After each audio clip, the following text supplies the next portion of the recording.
తెలంగాణలో వన దేవతలన్నా లేదంటే ప్రకృతి దేవతలు అన్నా కూడా మనకు గుర్తొచ్చేది సమ్మక్క సారక్క. సో ఆ దేవతలు వెలిసి కోరిన కోరికలు తీర్చే దేవతలుగా పేరు కూడా గాంచారు. అండ్ ఇంటి ఇలవేల్పులుగా కూడా పూజలు అందుకుంటున్నారు. తెలంగాణ ఆడబిడ్డలు అని కూడా పిలుచుకుంటాం. మేడారం సమ్మక్క సారక్కల జాతర ప్రతి సంవత్సరం కూడా జరుగుతుంది. బట్ 2 సంవత్సరాలకు ఒకసారి చాలా గ్రాండ్గా జరుగుతుంది, మనందరికీ తెలిసిందే. సో ఈ ఏడాది కూడా సమ్మక్క సారలక్క జాతరను నిర్వహించేందుకైతే తెలంగాణ సర్కార్ ఏర్పాట్లు చేస్తోంది. ఎందుకంటే తెలంగాణ వచ్చిన తర్వాత అంటే 10 ఏళ్ల తర్వాత ప్రభుత్వం మారిన తర్వాత జరుగుతున్నటువంటి జాతర అండ్ గిరిజన బిడ్డ అయినటువంటి సీతక్క హయాంలో జరుగుతున్నటువంటి జాతర ఇది. సో ఇందులో భాగంగానే ఈరోజు మేడారం జాతరకు సంబంధించిన మేడారం మహాజాతర పోస్టర్ను అంబేద్కర్ తెలంగాణ రాష్ట్ర సచివాలయంలో తెలంగాణ ముఖ్యమంత్రి రేవంత్ రెడ్డి ఆవిష్కరించారు. మనం చూస్తూ ఉన్నాం విజువల్స్లో. సో ఈ కార్యక్రమంలో తెలంగాణ రాష్ట్ర మంత్రులు సీతక్క అండ్ కొండా సురేఖ, పొంగులేటి శ్రీనివాసరెడ్డి అండ్ పొన్నం ప్రభాకర్, చాలామంది అధికారులు కూడా పాల్గొన్నారు. అయితే నిన్న మేడారం జాతర పనులు ఎలా జరుగుతున్నాయో తెలుసుకునేందుకు మంత్రి సీతక్క, జిల్లా కలెక్టర్ త్రిపాఠి అండ్ జిల్లా ఎస్పీ సభరీష్తో కలిసి ఆకస్మికంగా తనిఖీ చేశారు. అంటే రెగ్యులర్గా సీతక్కనే అక్కడ ఉన్నటువంటి పనులు ఎలా జరుగుతున్నాయి, ఏంటి, మేడారానికి సంబంధించి జాతర ఏర్పాట్లు ఎలా జరుగుతున్నాయి, భక్తులు అధిక సంఖ్యలో వస్తుంటారు కాబట్టి దానికి సంబంధించిన ఏర్పాట్లు ఎలా జరుగుతున్నాయని పూర్తిగా రెగ్యులర్గా వెళ్ళి విజిట్ చేస్తూ వస్తూ ఉన్నారు. సో ఆ అధికారులకు ఎక్కడెక్కడ లోపాలు ఉన్నాయో వాటన్నిటిని సవరించుకొని ఇలా కాదు ఇలా చెయ్యండి అన్నటువంటి మాట కూడా చెప్తూ వస్తున్నారు. పూర్తిగా సమీక్ష సమావేశాలు కూడా నిర్వహిస్తున్నారు రెగ్యులర్గా. ఈ నేపథ్యంలోనే మొదటగా విఐపి పార్కింగ్ స్థలాన్ని and then RTC bus stand, Haritha hotel, Jampanna వాగు స్థానఘట్టాలు, స్తూపం రోడ్ కావచ్చు, కొత్తూరు సమీపంలో మరుగుదొడ్ల పనులను ఆమె దగ్గరుండి పరిశీలించడం కూడా జరిగింది. ఆ తర్వాత కన్నేపల్లి గ్రామంలోని సారలమ్మ దేవాలయ పరిసరాలను కూడా పరిశీలించారు. ఎందుకంటే అక్కడి నుంచే సమ్మక్క సారలమ్మ దేవతల్ని తీసుకొస్తారు కాబట్టి అది అత్యంత అతిపెద్ద ఘట్టంగా ఉంటుంది. సో చాలా లక్షల్లో భక్తులు పాల్గొంటూ ఉంటారు.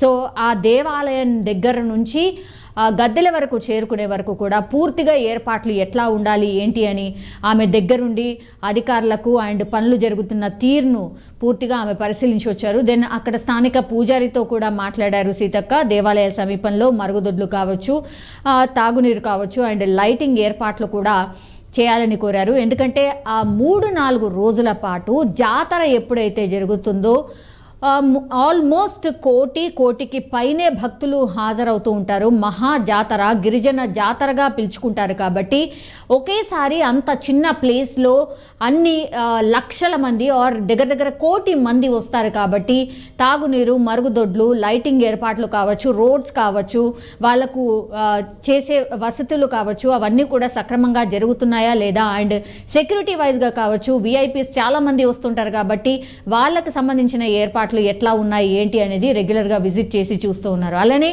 అన్ని ఏర్పాట్లు పూర్తి చేయాల్సిందిగా సంబంధిత అధికారులను కూడా ఆదేశించారు. ఎందుకంటే మహాజాతర కూడా దగ్గరకు వచ్చేసింది. ఇప్పటికే హాలిడేస్ ఎప్పుడున్నా సరే చాలామంది భక్తులు అప్పుడు రష్ ఉంటుంది కాబట్టి ఇప్పుడే వెళ్ళి అమ్మవార్ల దర్శనం చేసుకొని వస్తున్నారు. సో అంతకంటే ముందే పనులు కొంత త్వరగా పూర్తి చేయండి. ఎందుకంటే జాతరకి కేవలం ఇంకా 10 రోజులు మాత్రమే టైం ఉంది కాబట్టి త్వరగా ఫినిష్ చేయండి అన్నటువంటి ఆదేశాలు కూడా జారీ అయ్యాయి. సో ఘట్టానికి సంబంధించిన పోస్టర్ అయితే ఈరోజు అఫీషియల్గా ఆవిష్కరించారు. సో ఆ ఏర్పాట్లన్నీ కూడా సీతక్క అండ్ కొండా సురేఖ దగ్గరుండి పర్యవేక్షిస్తూ ఉన్నారు. సో మహాజాతరకి ఆల్మోస్ట్ గిరిజన జాతర మహాజాతరకి సంబంధించి ఏర్పాట్లన్నీ కూడా పూర్తి కావస్తున్నాయి. సో జాతరనైతే అత్యంత ప్రతిష్టాత్మకంగా అండ్ తెలంగాణ సర్కారు కూడా 1 కోటి మంది వచ్చేటటువంటి జాతర కాబట్టి దాన్ని కూడా ఒక ఛాలెంజ్గా తీసుకొని అన్ని ఏర్పాట్లు అయితే పూర్తి చేస్తోంది.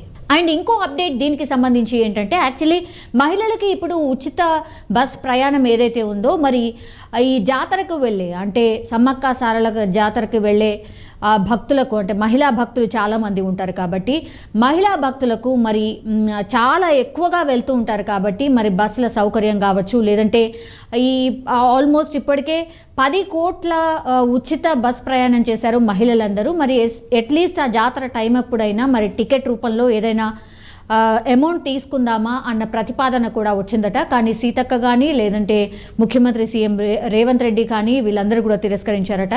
ఏదైతే ప్రామిస్ చేశామో మహిళలందరికీ ఉచిత బస్ అని ఏదైతే ప్రామిస్ చేశామో అది ఎంత రష్ ఉన్నా సరే ఏమున్నా సరే, అండ్ ఎస్పెషల్లీ ఇప్పుడు గిరిజన జాతర, మహిళలు అధిక సంఖ్యలో వచ్చేటటువంటి జాతర, వాళ్ళకి ఫ్రీ బస్ సౌకర్యం డెఫినెట్లీ కొనసాగించాల్సిందే అన్న డిసిషన్ తీసుకున్నారట. సో జాతరకి ఫ్రీ బస్సెస్ ఉంటాయా లేదా అన్న డౌట్ చాలా మందిలో ఉంది. కానీ సర్కార్ ఆల్రెడీ డిసిషన్ తీసుకుంది. సో మేడారం జాతరకి కూడా ఉచిత బస్ సౌకర్యం మహిళలందరికీ ఉండబోతోంది. కానీ బస్సుల సంఖ్య చాలా ఎక్కువగా పెంచబోతున్నారట. 6,000 స్పెషల్ బస్సులని రన్ చేయబోతున్నారట. అంటే ఎవరైతే సొంత వాహనాల్లో వస్తారో వాళ్ళు వచ్చినప్పటికీ కూడా జస్ట్ మేడారం జాతరకి మాత్రమే వెళ్ళే బస్సుల సంఖ్య, ఎక్స్క్లూజివ్గా స్పెషల్ బస్సుల సంఖ్య 6,000గా డిసైడ్ చేసిందట సర్కార్. మరి ఇవి కూడా సరిపోతాయా లేదా, ఒకవేళ సరిపోకపోతే కూడా పెంచే అవకాశం కూడా ఉంది అనేటువంటిది గవర్నమెంట్ ఒక డిసిషన్ అయితే తీసుకున్నట్టు స్పష్టంగా ఒక వార్త అయితే వినిపిస్తోంది.